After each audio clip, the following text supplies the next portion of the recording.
good people on the quest for good content. Hello, hello, hello. Welcome back to another installment, Song of the Week. You got the three fucking headed Cerberus here today. Bill Farrow, Jordan Bell, David Grunfeld, covering all aspects of the map, East Coast, West Coast, and fucking Midwest. Yours truly. I'm back in Chicago, so that's exciting for me. Hi to everyone you Yeah. care about because I'm coming back with a vengeance. But enough about me. Jordan, Dave. By now, the people know the drill, what y'all been listening to. I'll leave you all to figure out who wants to go first. How y'all been? Talk to me. Go Dave, ahead, you want me to Jordan. jump in first? Yeah, go ahead, Jordan. Get us going, brother. All right. So, I'm going to start with a quick life update, and I haven't told you guys this. So today is what, Tuesday? And so I've had an interesting last couple days. Last week I was let go from my job. Honestly, like happy about it. It was time to go, and I think you guys know that I was not very happy working there. Mm-hmm. I was not happy is probably an understatement. Like I was miserable. I was going in every day, treating it as a transaction, simply going there to get paid and move on with my life. And it was just a bad situation. It was a bad situation for both parties. So this happened last Friday. And I kind of told myself, like, when it happened, I was like, I'm probably going to wake up on Monday and be happy that I'm not going there anymore. And that's what happened. The details of why I lost the job aren't important. But I was in a situation where I just didn't feel good about myself. I felt like I had kind of plateaued, and there was just a lot of negative feelings on my part and probably on their part too. I don't think they were super fond of me by the end.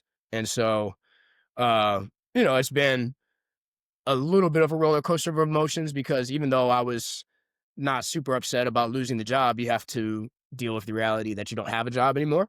And so I've kind of taken the time to reflect and think about my next step, think about what's going to happen next with my life, and more importantly, like take the time to make sure that the next place I end up is a place where A, I feel appreciated, but B, I'm happy with the work that I'm doing, and like I have a purpose when I wake up in the morning to go there, um, and not be in a situation where I feel like if this ended tomorrow, I probably would be happier that it ended, even though I'm losing out on the monetary gain. And so all of that leads into my song of the week, which is All Right by Kendrick Lamar, which has kind of been my theme of the last couple of days. Is life hits you in a lot of different ways, even in the year that the three of us have been doing this together, and not quite a year, but the 8 months that we've been doing this, we've all been through some interesting ups and downs, some interesting life events, some good, some happy, or some good and happy. Those are the same thing. Some good, some bad. But I think at the end of the day, like you kind of have these moments of resilience, that, man, we're going to get through this. We're going to be all right. And obviously that's what that Kendrick Lamar song is all about. It comes after the song You, which is one of my favorite songs on that album, where there's kind of this simulation of hitting rock bottom. And, obviously Kendrick's brilliant, but he brings you back up with All Right. And that's kind of how I've been feeling. It's like, man, this is not the best situation in the world. I obviously got to figure out a way to make some money. Uh, but like ultimately, I'm really encouraged about a lot of things in my life. We just got done talking about how much progress we made with this project that we've been working on now, being good people content. And man, I'm gonna be all right. So that's my song of the week, Kendrick Lamar. All right. I'm sorry the paper's not coming in, but I'm glad that you feel emotionally right about it because it makes it easier to center and it Yeah. makes it easier to find the thing that actually matters. Yeah. So You said Yeah. it best. I won't rehash your words. If you need the words rehashed, people, just rewind it. Help us with the watch hours, okay? There you go. But hang in there, and obviously let us know how we can help. Appreciate that. Because you're the master of the channel, man. We're here to support. You're LeBron, baby. We're here to support. Bill, I will say, Bill and I did say that to each other in one of our. Bill and I are notorious for leaving each other 5, 10, sometimes 15-minute. Yeah, we've graduated from 5. At this voice point, it's notes. just 8. Yeah, 8 to 10-minute voice notes, and in one of those voice notes, Jordan, we both independently described you as the LeBron of the channel because you do it all, and you have impact on all parts of the channel, like LeBron has all parts of the game. And those same qualities are what make you a wonderful human being and an excellent job candidate for whatever it is that you decide you do want to do. And not having a job is obviously tough and brings challenges with it. But like Bill just said, and you already said, um, feeling good about waking up every morning and knowing that what you're doing is meaningful is way more important than any job. So Yeah. I agree. You will be all right. What a song. What an artist. What a vibe. I mean, like that's one of those songs that as soon as you hear like that bump, bump, bump right at Yeah. the start, It brings you right back up. you're immediately, brought back up. Exactly. So amazing choice. Another, and I'll just finish by saying music, man. Music is there for everything, for the good. Bill's moving into a new spot, into a new chapter in life. There's music, there's inspiration. Jordan, you're on a different swing, finding that next chapter. Music's there to bring you up for it. Pretty incredible stuff. Amen. And yeah, ultimately, I'm happier. There were just times at work where I was just like, I've told you guys some of the stories, but I was just in a bad mood almost the entire day. And, I'm happy to be out of that. So Me too. Onward and upward. We're here for you, brother, for whatever you need. Appreciate And that. we'll keep on rocking. Amen. Amen. All right. Who's next? All right, I'll pick it up. So my song of the week is really I'm actually tapping into Bill's neck of the woods because, as Bill said in our intro, he just moved, new spot in Chicago, which is a wonderful city, and also the home of the artist of my song of the week.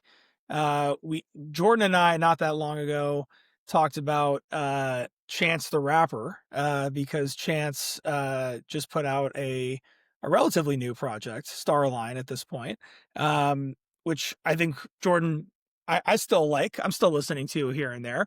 Yeah. I think it's definitely his best work in a while.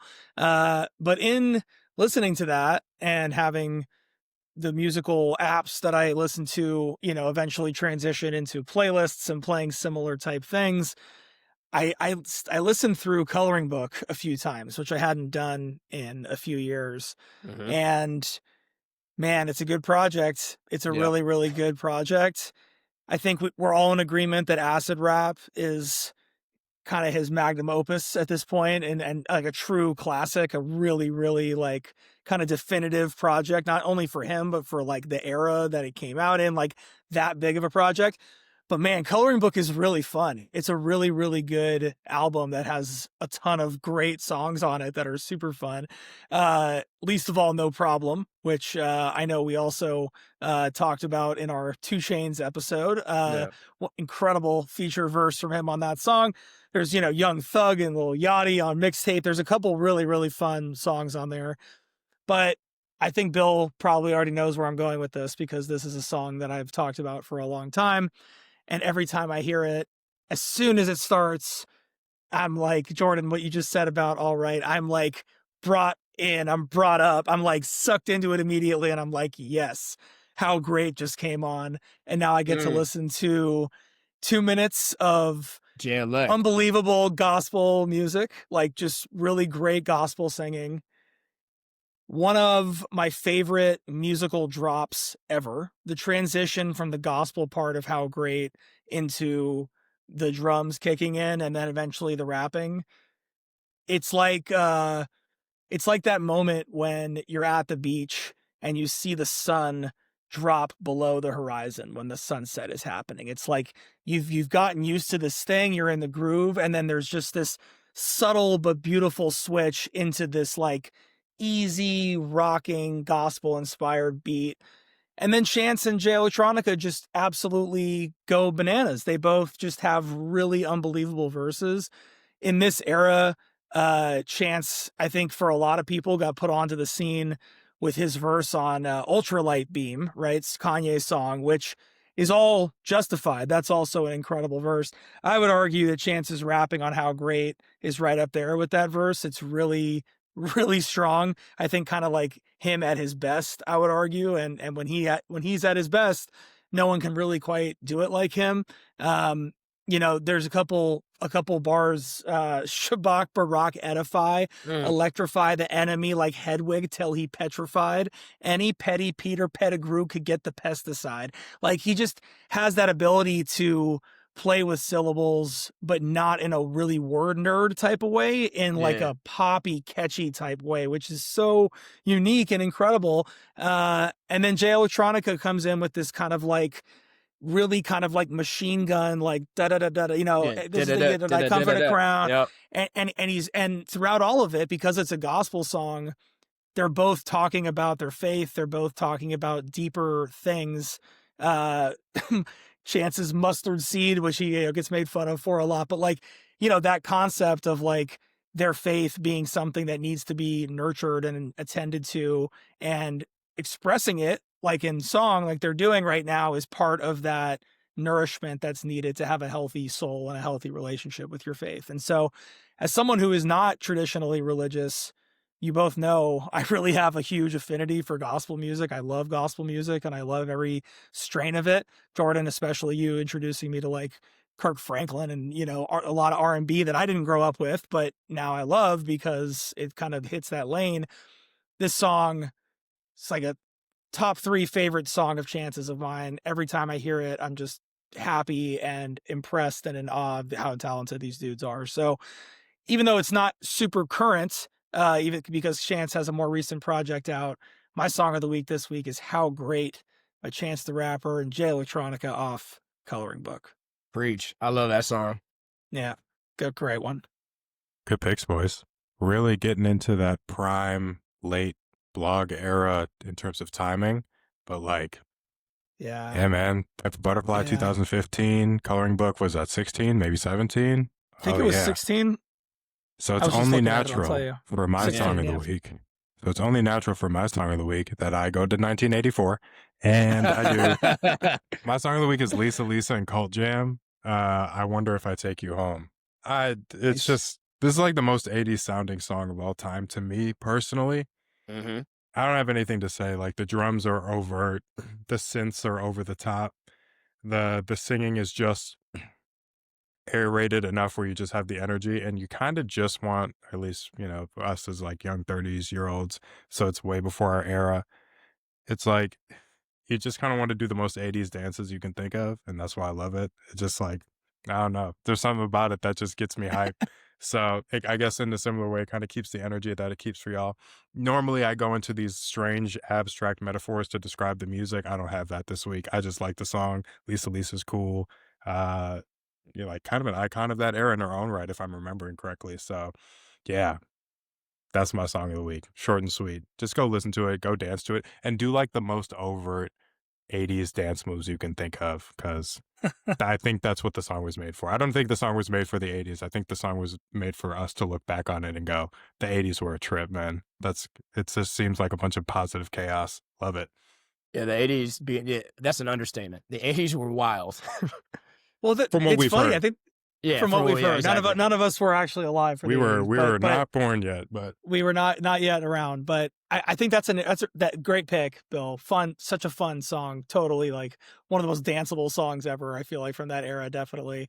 There are songs that sometimes, even when they come out, not even the 80s, but like the one that just jumped to mind for me was like California Girls by Katy Perry, which is something that to me is like, even when that came out, it was like, you're trying to capture the sound of this era. Like it's like it's a single and it's a music, you're doing it, but it feels almost like conniving might be harsh, but like it feels like it's like you're painting with a really wide brush. You're throwing the paint at the wall and kind of capturing all the sounds and trends and things that are popular right now. So when people look back on it, like Bill's doing with the song that we weren't even alive for, you're like, wow, what was like the pop sound of like 2010? Oh, California Girls, Katy Perry. Yes, that checks all the boxes of what I remember about that era. Like, I wonder if there's a playlist to be made of songs that feel like they were like, era grabs. If there's a cash grab for money, an era grab is like the play to try and be the song of the era or something like that. Do you remember, I think it was VH1 that would do like I Love, and then it would do an era. Sure. The 70s, the 80s, yeah. I remember when Fetty Wap was real popular. Baby, example. Won't You Come My Way, and what was the other song he had? Oh man, Fetty had a fucking. What was the big one? I'm missing one. Trap Queen. Trap Queen. Yeah, Thank Trap you. Queen. Thank you. So when Trap Queen came out, people know your exactly. history. What is going on? I know. That's fucked up. I know. When Trap Queen came out, my roommate at the time, I remember him and I would go out to these. This is when I was living in Fort Wayne, Indiana. And they had quarter beer night at this bar not too far from our apartment. Yeah, you heard that right. Quarter beer night.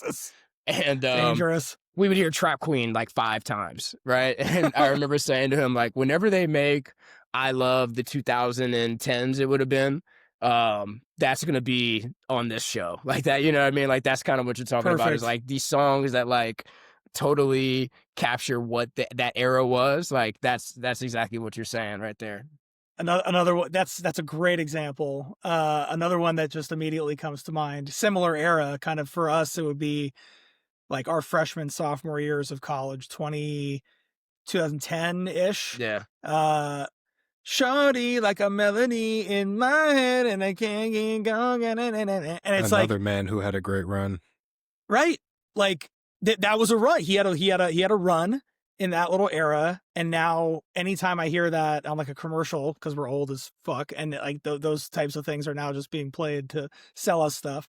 But anytime that I hear that, I'm like, yeah, get me in a basement in our college with a beer, and takes me right back to that era. It really does. You know what I think of, David, when I think of that era? You guys are both gonna laugh when I say this, but to me that was the Roscoe Dash and Travis Porter era. Dog, I was literally, Jordan, I'm not bullshitting you. I was about to say ROSCOE, Mr. Shouty, put it on me. Shouty going ham, upgrade from bologna. Upgrade from bologna. It's an amazing song, bro. And then Travis Porter, Travis Porter was a group, right? Oh, bro, my goodness. I forgot about Travis I was Porter. so sick of Travis Porter by the time Bill, this was probably the year before you came. Yep. By the end of our freshman year, Dave, I was so sick of Travis Porter. I was done with those dudes. I had repressed Travis Porter completely from my memory until who did Racks? Was Racks on Racks Travis Porter? No. Racks on Racks. Who was Racks on Racks on Racks? I don't know. I can't remember. I gotta look that up. The YC? Yeah. Is that right? Good call, that. Yeah, I just looked at YC. I did not remember that. All of that shit is the same. Roscoe Dash, YC, Racks on Racks. That's all the same shit to me. I was so tired of that. What we are going to do, and I got to bounce in a couple minutes, but what we are going to do is we are going to pay respects to a perfect song that is No Hands. Okay? That song is perfect. Yep. I know it's kind of a meme and it encapsulates an era. I unironically think that's a perfect song. No, that's a great song. It's both, song. Bill. It's both. It's both encapsulates an era and actually is a fucking banger for real. Dude, Travis Porter. Oh yeah, like that. Hey ladies. Make it rain, bitch. Make it rain. Yeah, make it rain. Make it rain, shit. Make it rain you're right, Jordan. Our freshman year, that was, or whatever year that was, 2012, out of our junior year. Fucking because we had all those kids from Atlanta, and all the kids from Atlanta loved Travis Porter. Travis Porter, that's true. Wow. What an era. What a time to be alive. What a time to be alive. I mean, listen, folks, you tuned in for 3 songs of the week, and you got 47. You got like a whole era's worth of jams to go check out.